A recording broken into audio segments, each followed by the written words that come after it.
different. So if you're someone that doesn't naturally smile, check yourself. Maybe try that a little bit more. Maintaining. So when you have that first impression or you have a conversation, here's a tool that I'm going to give you that you can use the rest of your life.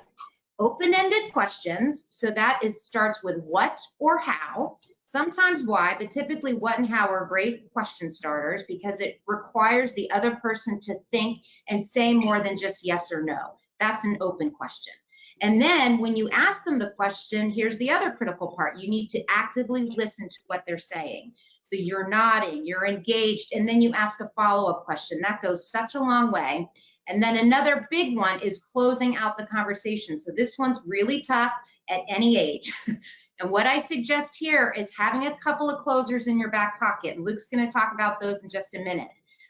But the closers are, you want to be thoughtful, you want to be polite, and you want to make sure that you're patient about that exit, because if you close abruptly and it's not a great experience, that can be just, that can actually take away all the great work that you've done to make up that good impression. Right, and you know, when you're speaking about the close, Teresa, so many of us are on such tight deadlines, you know, like we have to do something and move on to the next thing. And, you know, I think almost having that timeline of when you might need to start getting someone ready to wrap up a conversation or figuring out a graceful way out is really important. And it's hard to think about what that means until you've gone through the circle of the you know, the conversation. How do you have an appropriate beginning, middle, and end, right?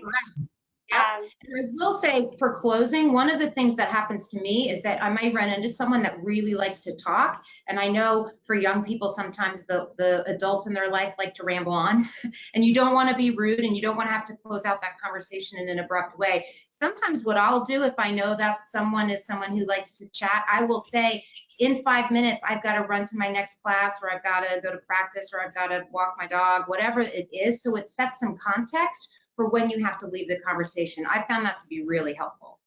That's a great tip. Thanks, Teresa. And any other thoughts you have on this slide, Luke? I'll cover it in the next one. Okay, sounds good. Well, let's keep going then.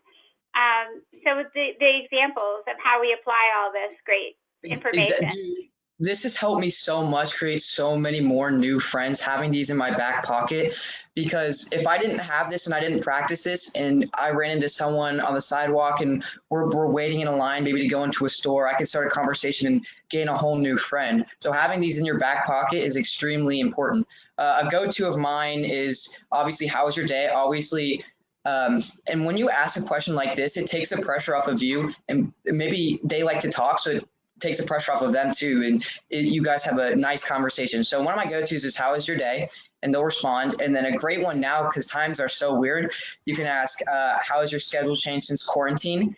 And they can elaborate off of that. And maybe your practice just started back up from quarantine. So you say, hey, my practice just started back up. It was really nice talking to you, but I have to get to go now. And then another one of my favorites is when I'm in school, this has helped me gain so many friends. It's like, what class do you have next?